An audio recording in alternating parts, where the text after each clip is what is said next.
Good morning, everyone. So, as I told, I will be starting the presentation from what's the benefits of abroad education. Why should one consider this as an option? Firstly, excuse Firstly, studying in another country is a different and a very new experience. It will help us learn and grow as a person.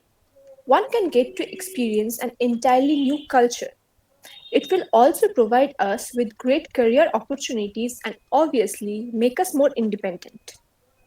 If you can't hear or are having any problem, please tell me because I cannot see the screen. Okay. Now, Okay, you continue. It's okay. if you actually think of applying abroad, you should first choose a country you plan to go to. So here I made a list of countries that people normally choose for abroad education. Since we are all computer science students, I made this presentation very specific to our needs and requirements and the countries and courses offering that. So the most popular choices are UK, Canada, Australia, Europe, and America. For Europe, I will talk specifically about Germany because I applied there, and later I will tell the difference between applying in Germany and other countries of Europe. So I will be comparing these countries based on few important factors such as costs, living quality, and part-time work options. But firstly, since we all have a 3-year degree, I will talk about which countries accept that. It's difficult to get accepted to US and Canada with a 3-year program, but there are some colleges in these countries as well who accept 3-year degree programs, but most colleges don't. So if you plan on applying to these countries, the number of choice you will have is very less. But most colleges in Germany, Australia, and UK take 3-year degree graduates. Obviously, there are some exceptions. There are a few universities in these countries as well who doesn't take 3-year degree graduates. And even I had to face problem because of that. I applied to the University of Freiburg in Germany and they told me that they don't take 3-year graduates. But the other universities I applied to was okay with the 3-year degree. Now the most important thing is expenses. I will not go in much detail through the numbers. I will give this PPT later, and if someone decide to apply abroad, they can go through the expenses in detail themselves. But I will give a basic idea about the cost in different countries. Almost all countries have a tuition fee of around 20 lakh or more in a year. For America, it's even higher than that. But in Germany, public universities take no tuition fees. There is a semester fee, but it's nothing compared to the tuition fees of the other countries. It's around 40,000 rupees in for 1 year. I just paid my enrollment and semester fee for the first semester and it took me 22,000 Indian rupees. And that's all I have to pay for 6 months. The university requires no extra money from me other than this. Please note that this is just for public universities in Germany. Private universities in Germany charge tuition fees which cost around the same as the other countries. Living expenses in UK is around 15 lakh Indian rupees. In Canada, it's around 7 to 10 lakh. In Australia, it's around 19 to 20 lakh. In Germany, it's 7 lakh. And in America, it's 7 to 11 lakhs. Almost all countries have a scholarship for international students, but getting scholarships is a difficult and really competitive process. Only very few universities provide their own scholarships. It's hard to acquire scholarship in bachelor's and master's, but almost all universities provide funding for PhD and postgraduate researchers. With the increase in COVID and all that, the number of scholarships have decreased tremendously. But if you want to go for PhD or postgraduate, you will get funding. But in masters and bachelors, it's relatively less amount of funding they give, and very few universities and organizations give that, and you have to do a lot of stuff other than studies in order to get these scholarships, like connect to NGOs and be a part of other things, and you have to show that as like they want to see a lot of other things other than studies, so it's difficult to get scholarships. But in PhD and postgraduate you can get funding. As I'm talking about expenses, let me tell you the amount of money I spent in total. I spent nothing on applications.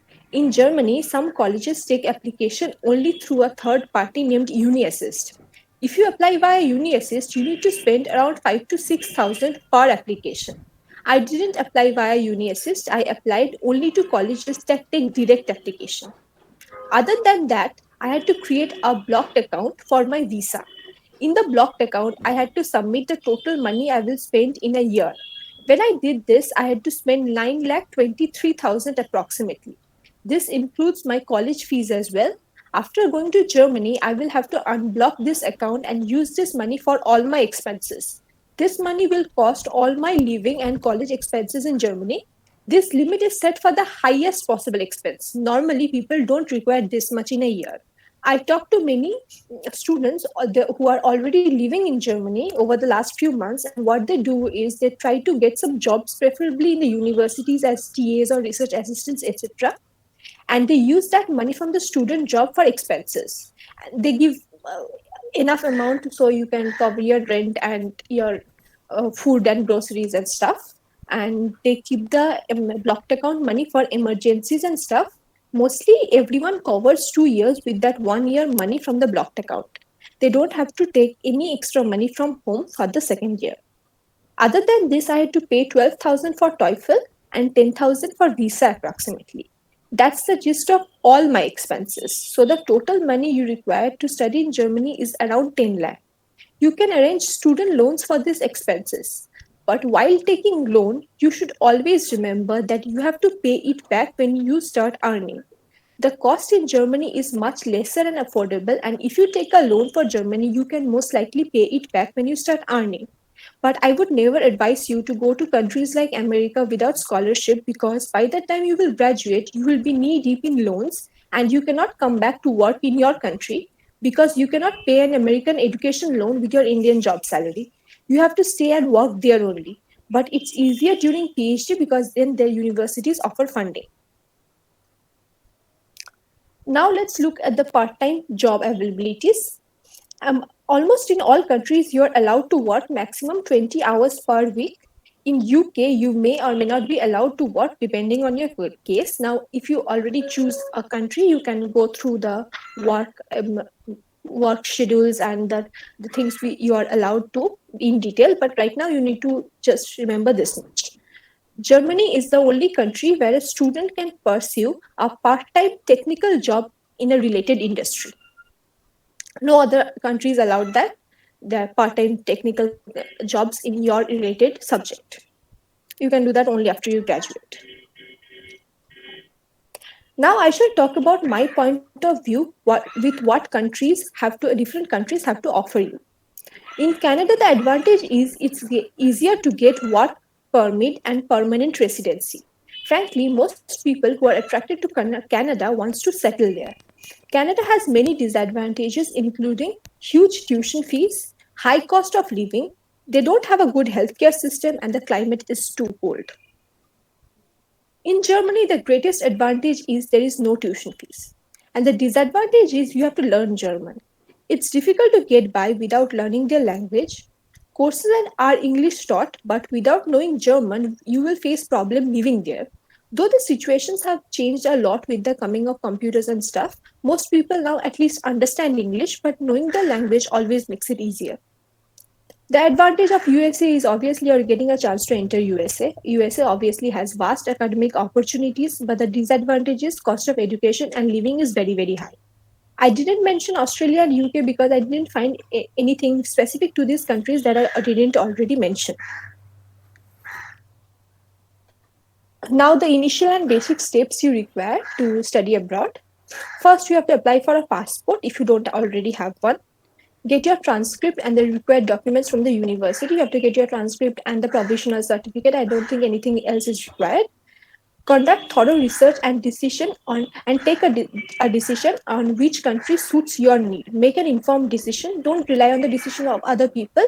Do your own research and see what suits your needs, and according to that, choose a country. Shortlist colleges according to your needs, course structure, university ranking, etc. Prepare and take the required exams, GRE, TOEFL, IELTS. I didn't give GRE, I gave only TOEFL. So first you have to shortlist your colleges and see the requirements of those colleges, and according to that, give the required examinations. Prepare your CV and letter of motivation.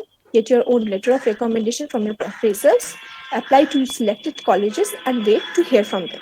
These are the basic and initial list of steps before applying. And the hardest part among these is waiting for the reply from colleges because it will take more than 1 month, 1 or 2 months, and you have to wait patiently. And this part will be tense, and you will be anxious to know the results, but you have to go through that.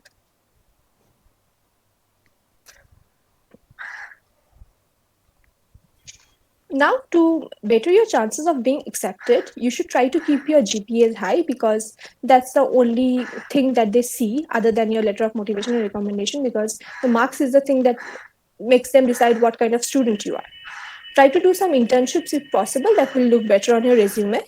Engage in different activities in college during your bachelor's to better your profile.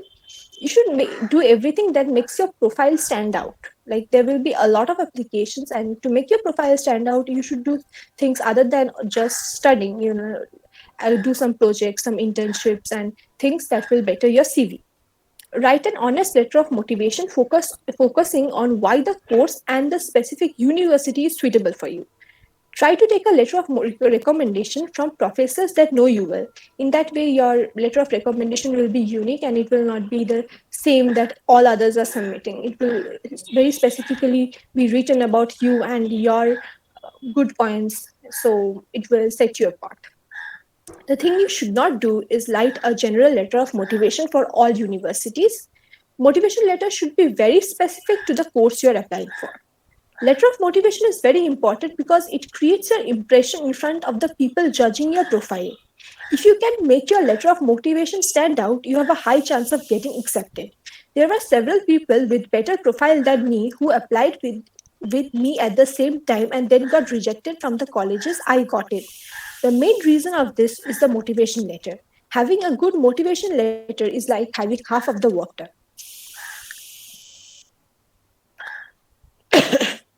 So, some extra tips, my point of view. Plan your expenses and see whether it's actually affordable. Don't put unnecessary pressure on your parents. Remember that there are great opportunities in India as well. Create your own timeline and plan accordingly. Think of strategies to improve your CV. Use social network for helpful networking. Talk to others with experience. Prepare yourself for a lot of paperwork. Work smart, not hard. Understand rejections are a part of the process. Even the best ones get rejected at times. Keep a backup plan. I would advise you to apply when you are in the last sem of your graduation in the winter semester. So if things don't work out, you will have time to apply and get admitted in your country. I applied after graduation in the summer semester, so I had to keep a backup because this was a long shot and I didn't know whether I would actually be able to go. You can start preparing from the fifth sem only, since you don't have to give any heavy exam. You won't have to spend a lot of time on this. The initial process doesn't take a lot of time, and you can do this while you're studying in the college. So the process can be divided into three parts. First, pre-application. You have to request for transcript. So if you are applying during the fifth sems, you doesn't normally provide transcript until the completion of your degree. So if you are applying before the completion of your bachelor's, you can apply with your mark sheets. But later you have to collect your transcript from the university. Then shortlist universities according to ranking, course structure, etc. I will talk about this in detail later. Then give the required exams, keep a record of the deadlines, and then start applying. After that, during the application phase, when the portals open, you have to submit all the documents, fill the required forms, pay the fees wherever required. Then the tough part is waiting for the reply from the universities. Post application, you need to do a lot of paperwork. Once you get accepted, you need to do a lot of paperwork, and this part is going to be frustrating. But since you already got admission letter, you will be happy in a happy mood for this part, and no matter what problem you face, you can overcome that. You have to book travel and health insurance, take accommodation, and apply for visa, and prepare everything, every documents required for visa. This part is going to be frustrating, and you will not get through each part easily. But once you get an admission, you will be in a safe place. You know that you will go. So this part, anyhow you will overcome this part, because looking for accommodation, waiting for visa is a very anxious and tense process. So as I told you, the part after getting admission is the hardest, since you have to do a lot of paperwork. I will not get into details in this. If you decide to apply, you can contact me and I will tell in detail about what to do after you get an admission.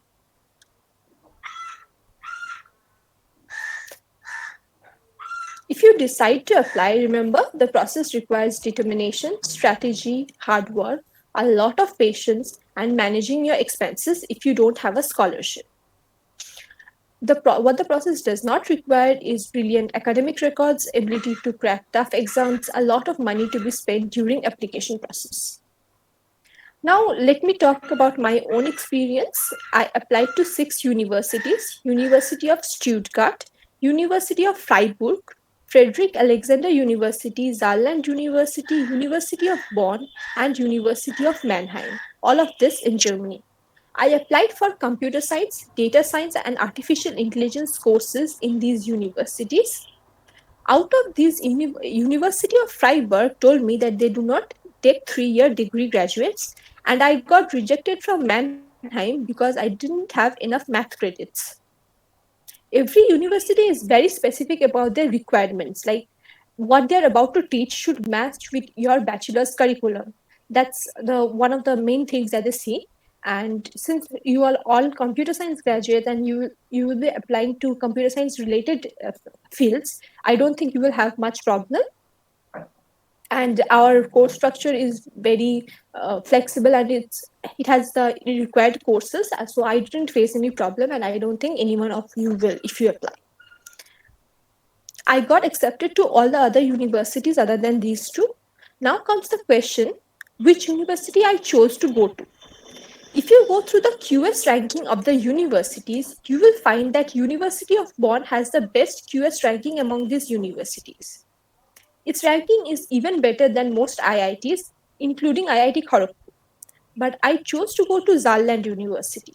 The reason I chose Saarland is because its informatic campus, that is the computer science department, is among the top 5 in Germany, and its collaboration with MPI, that is Max Planck Institute, and that's one of the best research institutes, and its collaboration with MPI makes it the computer science department stand out. So when you're applying to a university, do not just consider how good the particular university is, but also consider how good your course in that university is. Now, I think I have covered almost everything, but other than this, if you require any other informations regarding studying abroad, you can come to me. I will tell the details. Just remember, when you are applying, you should keep a backup, because like with time you're getting to know all the details, and there are several obstacles, and you may decide like not to go through with things, and then need to have something to fall back on. Like there were several times when I thought like I wouldn't continue, like maybe the visa process, the accommodation process, all of this, because you're doing everything from a different country. So all of this takes a lot of time, and it's frustrating and overwhelming. But if you have a backup, like if things don't go through, you can fall back on something, and that will keep you sane. And you don't have to have like brilliant academic records and things to go to through, but you need to work in a very clever way, in a very organized way, so you can go through all the steps easily. And remember to take your letter of recommendation from someone who knows you. So your letter of recommendation will be very focused on who you are as a person, and that will make you stand out. And you should do the same with your letter of motivation. Do not focus on what you already did, or the things that your CV already covers, because your resume will have all the things that you actually did throughout your college life, throughout your school life. So do not focus on all that. Focus on what makes you the right choice to go to that particular university. Focus on why that course is important for you, or how you will benefit from that course, rather than like I have seen a lot of letter of motivation and people focus on how good they are at their subject or what projects they did. Instead of that, write what makes you unique, why that course will better you as a person, and why you think that uh, you are the right choice for that course. Because other than that, all other things, right, like your marks, your internships, your project, we already mentioned in your CV. You don't need to focus on all that in your letter of motivation. These are the things you need to know when, if you decide on applying. So once you go to the presentation, and if anyone even thinks of applying, you can contact me. I will share all the details and the required informations, and then you can make an informed decision.